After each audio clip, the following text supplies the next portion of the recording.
नमस्कार साथियों, स्वागत है आप सभी का आपकी अपनी पाठशाला पर। मैं हूं अंकित अवस्थी। आप हैं मेरे साथ में एक ऐसे विषय पर चर्चा करने के लिए जो कि भारत में एक बार फिर से जैसे जैसे चुनावी सीजन नजदीक आ रहा है सुर्खियों में आ गया है। चर्चा है यूनिफॉर्म सिविल कोड की। लेकिन आज के सेशन में जितना बार आप यूनिफॉर्म सिविल कोड सुन चुके हैं उसके बारे में तो जानेंगे ही, इसके अलावा एक और बात आज के सेशन में जानेंगे और वो ये कि यूनिफॉर्म सिविल कोड का क्या बहुसंख्यक हिंदू समुदाय भी विरोध कर सकता है। क्योंकि जहां बात हो पर्सनल लॉज की वहीं पर जरूरत पड़ती है यूनिफॉर्म सिविल कोड की।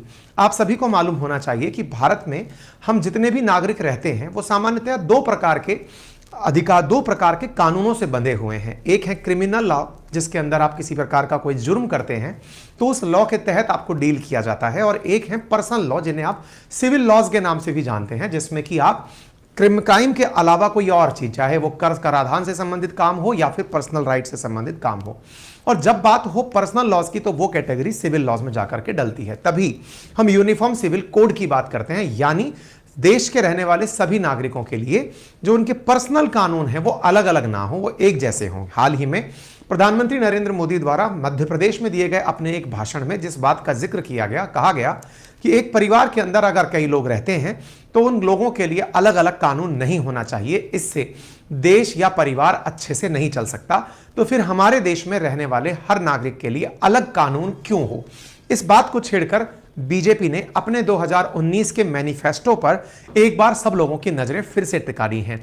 2019 में जब बीजेपी सत्ता में आने के लिए अपना चुनावी घोषणा पत्र जारी की थी, उस समय उन्होंने कहा था कि अगर वे सत्ता में आते हैं तो यूनिफॉर्म सिविल कोड लाने का पूर्ण प्रयास करेंगे। इसी के तहत प्रधानमंत्री ने यह बात छेड़कर वापस से लोगों के बीच जिक्र पैदा कर दिया है कि क्या वर्तमान की सत्तारूढ़ एनडीए या फिर बीजेपी बहुमत दल क्या आने वाले समय में यूसीसी को लेकर आएगा, यानी सभी धर्मों के लिए, चाहे हिंदू, मुस्लिम, सिख, ईसाई, इन सभी के लिए एक जैसा कानून, उनके पर्सनल जो अधिकार हैं उनको डील करने के लिए लाया जाएगा। आज के सेशन में हम इस कानून से जुड़ा हुआ इतिहास भी जानेंगे, भविष्य भी समझेंगे, चैलेंजेस क्या आ सकते हैं वो भी जानेंगे। और सबसे बड़ी बात यह है कि जहां अलग धर्मों की बात हो, अक्सर जिस चीज के बारे में जिक्र होता है मुस्लिमों के द्वारा तलाक तलाक तलाक बोलकर तलाक दिया जाना और एक से अधिक पत्नियों का रखा जाना और तलाक दोबारा कैंसिल करके अगर किसी पत्नी को पति के साथ वापस रहना हो तो बिद्दत की जो रस्म है, उन सब के जिक्र आज के हलाला और बिद्दत, ये दो शब्द ऐसे हैं जिनके बारे में आज के सेशन में जिक्र हो सकता है। तो आइए विस्तार पूर्वक चर्चा करते हैं और चर्चा के अंदर हेडिंग से शुरू करते हैं, क्योंकि आप जैसा यहां देख रहे हैं प्रधानमंत्री के द्वारा जैसा हाल ही में कहा गया है कि यूनिफॉर्म सिविल कोड को वो बैक करते हैं, यानी कि वो इसका समर्थन करते हैं। और इसी वजह से पर्सनल लॉज को लेकर के फिलहाल पर्सनल लॉ हमारे यहां पर देश के अंदर जो लॉ कमीशन है वो लोगों से राय लेना शुरू कर चुका है। लगभग 8 लाख से अधिक लोगों की राय ली जा चुकी है। UCC is Modi's nuclear button, split Indian politics between Hindu lovers, Muslim appeasers, इस प्रकार से न्यूज वाले अपनी अपनी हेडिंग लिख रहे हैं। इस प्रकार की चर्चा आने पर बड़ा प्रश्न बनता है कि क्या यूनिफॉर्म सिविल कोड आने वाला है, और मोदी गवर्नमेंट अगर यूसीसी मानसून सेशन में लेकर आती है तो इसका प्रभाव उन्हें चुनावों में कितना देखने को मिलेगा। क्योंकि जहां तक बात हो यूसीसी के समर्थन की, तो एक प्रकार से देखा जाता है कि वे सभी लोग इसका समर्थन करेंगे जो कि बहुलता में है या बहुसंख्यक हैं। बहुसंख्यक देश के अंदर हिंदू समुदाय है, ऐसी स्थिति में संभवतया वो यूसीसी का समर्थन करते दिखेंगे। वहीं दूसरी ओर अगर अल्पसंख्यकों की बात हो, विशेष रूप से मुस्लिमों की बात हो जो कि सेकंड हाईएस्ट देश के अंदर पॉपुलेशन रखते हैं, उनका अगर अल्पसंख्यक राइट, जिसमें कि उन्हें पर्सनल लॉ के द्वारा, मुस्लिम पर्सनल लॉ के द्वारा ड्राइव किया जाता है, अगर उनके लॉज हटा दिए जाएं तो ऐसी स्थिति में उनके साथ जाकर कौन सी पार्टी खड़ी होगी, इससे देश के अंदर एक डिवाइड पैदा हो सकता है। यह डिवाइड संभवतया पहले सिटीजनशिप अमेंडमेंट एक्ट के समय देखे गए प्रोटेस्ट से भी बड़ा हो सकता है। इसकी कई राजनीतिक जानकार वो अनुमान लगा रहे हैं कि संभवतया ऐसा कुछ बड़ा काम हो सकता है। प्रधानमंत्री मोदी के द्वारा दिया गया जो भाषण है वो आप एक बार सुन सकते हैं।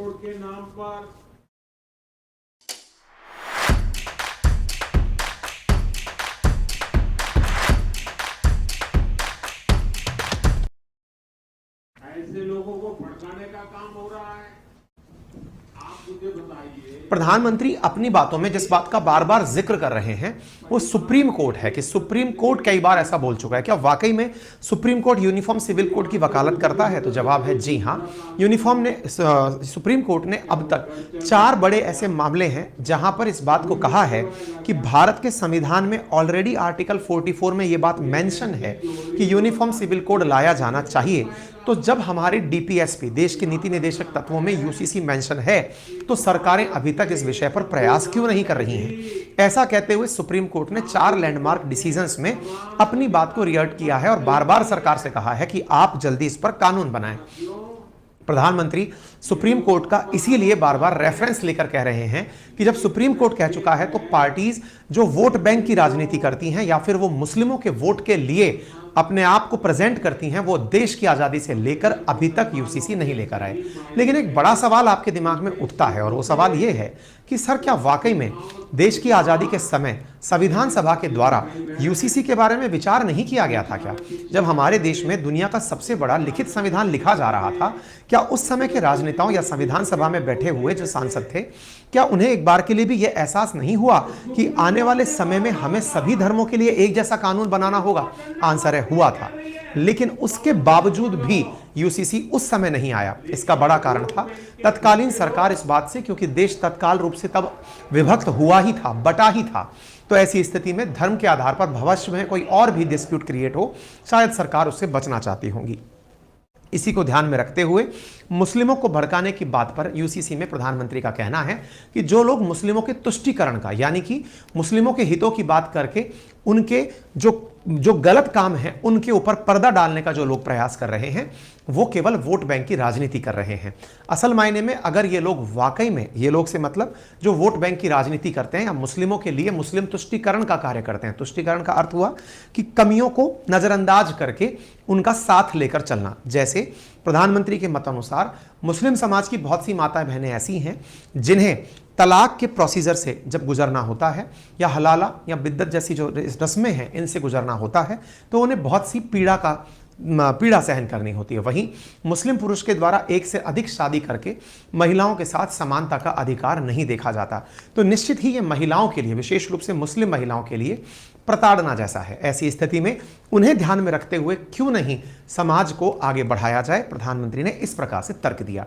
प्रधानमंत्री के बाद आते ही 2 बहुत बड़े काम हुए। पहला काम, मुस्लिम पर्सनल लॉ बोर्ड जो कि मुस्लिमों के हितों की बात करने के लिए मुस्लिम पर्सनल लॉ जो कि शरीयत से प्रभावित है उनको लेकर के एक्टिवेट हो जाता है और उन्होंने कहा कि हम इस बात के पक्ष में नहीं हैं और हम अपने द्वारा अपना प्रतिक्रिया या अपना विरोध दर्ज कराते हैं।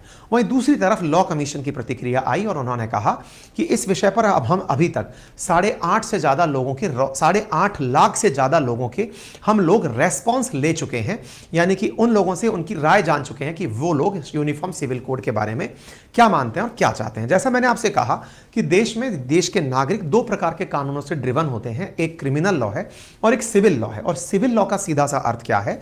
शादी ब्याह संपत्ति से जुड़े हुए मामले सिविल कानून के तहत कंसीडर किए जाते हैं। भारत में अलग अलग धर्मों में शादी, परिवार, संपत्ति से जुड़े मामलों में रीति रिवाज, संस्कृति, परंपराओं में खास महत्व रखने वाले जो लॉ हैं वो इसी के तहत काउंट किए जाते हैं। उदाहरण के लिए मुस्लिमों में शादी और संपत्ति का बंटवारा मुस्लिम पर्सनल लॉ के अनुसार होता है, वहीं हिंदुओं में शादी हिंदू मैरिज एक्ट के अनुसार होती है।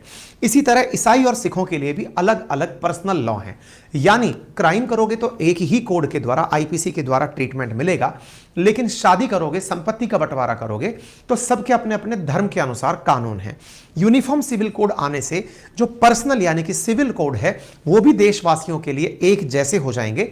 ये बात यहां पर देखने में आ रही है। कहा जा रहा है कि पर्सनल लॉ के तहत मुस्लिम पुरुष 4 शादी कर सकते हैं, लेकिन हिंदू मैरिज एक्ट के तहत पहली पत्नी के रहते हुए दूसरी शादी करना अपराध है। इसके लिए एक कानून अगर बन जाएगा तो दोनों धर्मों को इसे मानना पड़ेगा। तो बड़ा सवाल है कि इस प्रकार की लॉ की ड्राफ्टिंग कौन करेगा? जब ये कानून है तो ड्राफ्ट कौन करेगा? तो लॉ कमीशन करेगा। लॉ कमीशन अपनी रिकमेंडेशन सरकार को देगा, फिर सरकार उसे संसद में प्रस्तुत करेगी। तो क्या संभव है आने वाले समय के अंदर यूसीसी के नाम पर?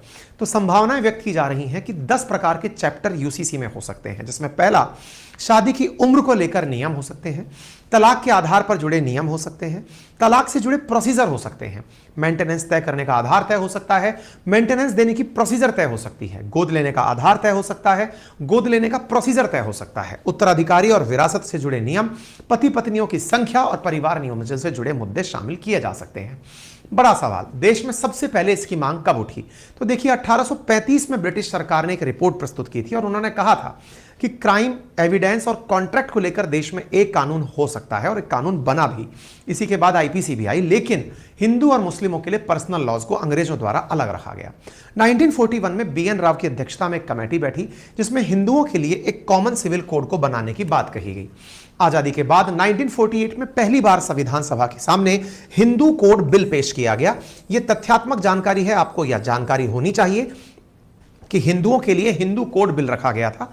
इसका मकसद था कि हिंदू महिलाओं को बाल विवाह, सती प्रथा, घूंघट प्रथा जैसे गलत रिवाजों से आजादी दिलाना। हालांकि उस समय जनसंघ के नेता, जनसंघ जो कि बीजेपी का मतलब पहला वो माना जाता है, शुरुआती जो रूप था, जनसंघ के नेता श्यामा प्रसाद मुखर्जी, करपात्री महाराज समेत कई नेताओं ने इसका विरोध किया।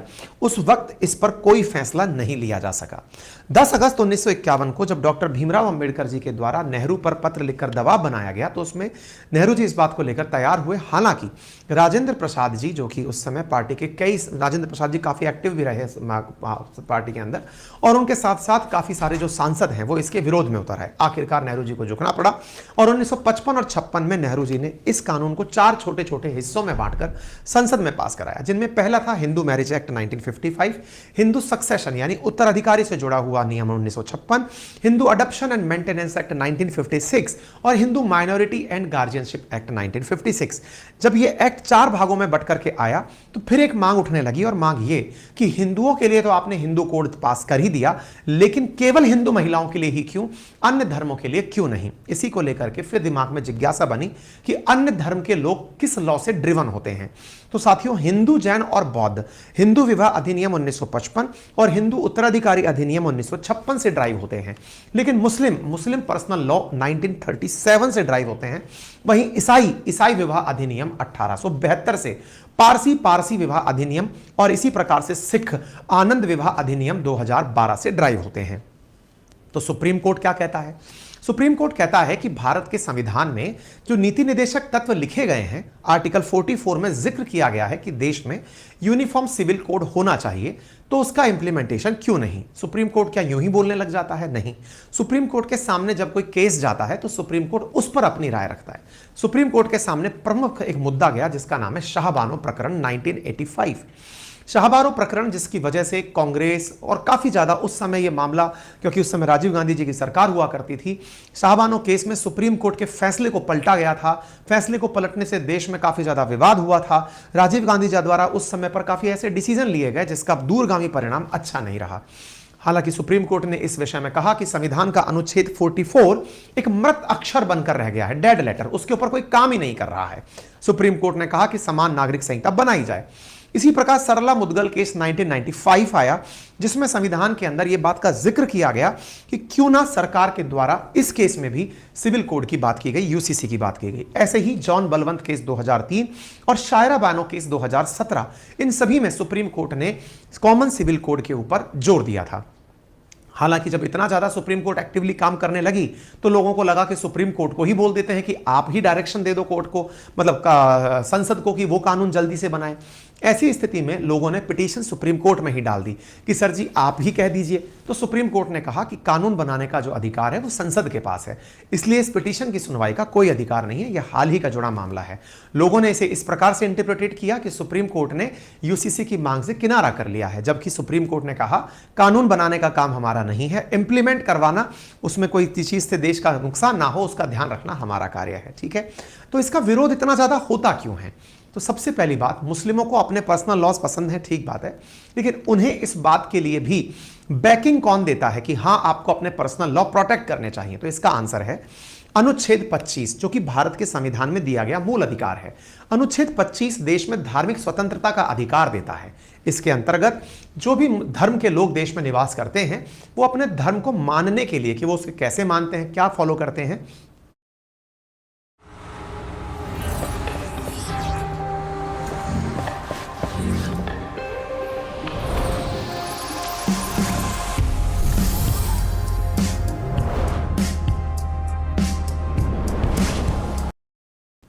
उसके लिए फ्री हैं। अगर ऐसी स्थिति में भविष्य में धर्म के आधार पर जो कानून चल रहे हैं उन्हें पलटने का प्रयास होता है तो इसे एक मूल अधिकार में उल्लंघन ट्रीट किया जा सकता है। वहीं दूसरी ओर बात की जाए मुस्लिमों के जानकारों की, तो उनका मानना है कि जो शरीयत कानून है, शरीयत कानून जिससे कि मुस्लिम पर्सनल लॉ चलता है, वो सन 1400 साल पहले का है, यानी कि आज से 1400 साल पहले का है। ये कानून उस समय के कुरान और पैगंबर मोहम्मद साहब की शिक्षाओं पर आधारित है। लिहाजा इसमें उनकी जो आस्था है ये आस्था का विषय है और आस्था का विषय धार्मिक स्वतंत्रता में आता है। ऐसी स्थिति में मुस्लिमों की चिंता है कि 1947 के बाद से मिली हुई उनकी धार्मिक आजादी धीरे धीरे उनसे छीनी जा सकती है। लेकिन सरकार इतना ज्यादा जिद क्यों कर रही है? सरकार इसलिए जिद कर रही है क्योंकि उन्होंने चुनाव में वादा किया था कि वो एक कमिटेड है यूनिफॉर्म सिविल कोड के लिए। इसलिए बीजेपी ने अपने जो मैनिफेस्टो में बात कही थी उसी को वो दोहराती हुई आगे बढ़ रही है।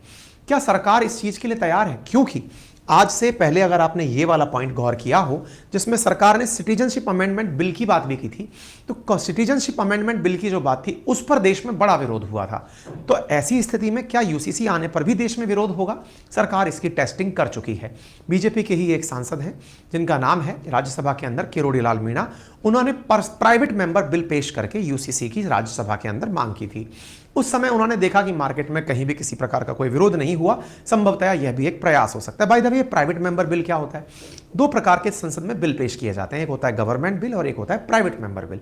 अगर सरकार का कोई मंत्री बिल लेकर आए तो वो गवर्नमेंट बिल कहलाता है, और अगर कोई नॉन मिनिस्टर बिल लेकर आए, चाहे वो अपोजिशन ही क्यों ना हो, तो वो प्राइवेट मेंबर बिल कहलाता है। यूसीसी से फायदा किसे होगा? सरकार इतना ज्यादा दिमाग क्यों लगा रही है? तो कहा जा रहा है कि इसे मुस्लिम और पारसी महिलाओं को फायदा होगा, विशेष रूप से तब जब उन्हें पैतृक संपत्ति में पुरुषों के मुकाबले जो कम अधिकार प्राप्त हैं वो बराबरी के होने लगेंगे। मुस्लिमों में महिलाएं तो एक ही शादी कर सकती हैं, पुरुष 4 शादी कर सकते हैं, तो समानता की बात होगी क्योंकि महिलाओं को पुरुषों के बराबर हक मिलेंगे, और महिलाएं जो तलाक से पीड़ित होती हैं उनसे उन्हें छुटकारा मिलेगा। इसका मतलब यह हुआ कि अगर यूसीसी आता है तो पर्सनल लॉ पर संकट आएगा, शरीयत को चुनौती मिलेगी क्योंकि कानून जो चला आ रहा है मुस्लिमों का पर्सनल, उसे चुनौती मिलेगी। इसी के साथ साथ एक से अधिक जो विवाह करने का अधिकार है वो अपराध बन जाएगा, लैंगिक समानता को बढ़ावा मिलेगा, महिलाओं को पैतृक संपत्ति के अंदर हिस्सा मिलेगा। लेकिन एक बड़ी चीज यहां पर निकल कर आती है कि अगर यूसीसी आता है तो लिव इन रिलेशनशिप पर भी असर पड़ सकता है। इसका अर्थ क्या है? वे महिला और पुरुष जो एक साथ रहते हैं बिना विवाह के एक दूसरे की मर्जी से, संभवतः यूसीसी आने पर उनके ऊपर भी यह बाध्यता आए कि वो अपने परिवारजनों को बताकर ही एक दूसरे के साथ रह सकें। तो इस बारे में कानून के जानकारों का क्या मत है? कानून जानकारों में से एक सारा खान जो कि रिसर्च स्कॉलर हैं, इनका तथ्य न्यूज़पेपर में प्रकाशित हुआ जिसमें लिखा गया कि वयस्क नागरिकों को अगर पार्टनर चुनने का अधिकार है तो पार्टनर चुनने के अधिकार पर किसी भी प्रकार से कोई रेगुलेशन नहीं होना चाहिए। वहीं दूसरी ओर एक रिटायर्ड जज का कहना है कि महिलाओं को लिव इन रिलेशन में भी अगर women from domestic violence act 2005 के तहत सिक्योरिटी दी गई है तो उन्हें अपने माता पिता को बातें बतानी चाहिए। अर्थात लिव इन पर यूसीसी का क्या असर होगा, इसे लेकर भी कानून के जानकार बटे हुए हैं। लेकिन सबसे बड़ी बात जो जानकारों की है वो ये कि इस कोड के आने से सबसे ज्यादा प्रभावित मुस्लिम कम्युनिटी होगी, जिसकी वजह से, और मुस्लिम कम्युनिटी के साथ साथ हिंदू कम्युनिटी भी इससे प्रभावित होगी। ये बात आपको अतिरिक्त रूप से पता हो तो अच्छी बात है। सवाल बड़ा बना कि सर मुस्लिमों का तो मतलब परेशान होना हमें इसलिए समझ में आया क्योंकि शरीयत कानून से हट के बात होगी, हिंदू क्यों परेशान हो सकते हैं? तो इसके पीछे का कारण है हिंदू अनडिवाइडेड फैमिली। ये क्या होती है? देश में जब देश शुरुआती रूप में एक साथ था, जब न्यूक्लियर फैमिली का कंसेप्ट नहीं हुआ करता था, तो देश के परिवार एक संयुक्त परिवार में रहा करते थे और संयुक्त परिवार का अपना एक बिजनेस होता था। आपने आज भी देखा होगा बहुत से परिवार ऐसे हैं जिनकी अपनी एक दुकान है, बहुत बड़ी दुकान है, बहुत बड़ा शोरूम है, लेकिन सब परिवार के लोग उसी के माध्यम से अपने घर का गुजारा करते हैं।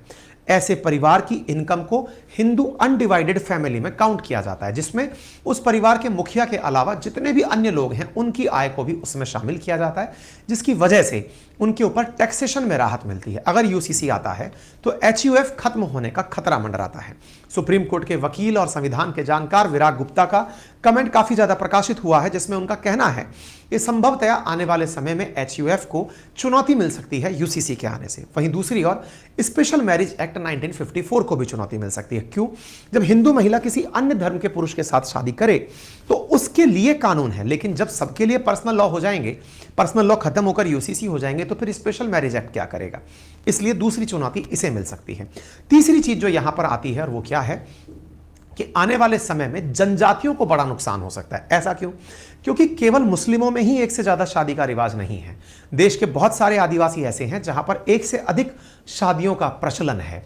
आपको याद होना चाहिए कि देश में आदिवासियों को शेड्यूल्ड ट्राइब में कंसीडर किया जाता है और देश में लगभग 705 आदिवासी समुदाय हैं, जो कि देश की लगभग 2011 की जनगणना के अनुसार 10.43 करोड़ पॉपुलेशन होल्ड करते हैं, जो कि देश की कुल आबादी का लगभग 8% है। और ऐसी स्थिति में अगर देश की आबादी का इतना बड़ा हिस्सा इससे प्रभावित होता है तो सवाल यह है, क्या हर आदिवासी एक से ज्यादा शादी करता है? जी नहीं।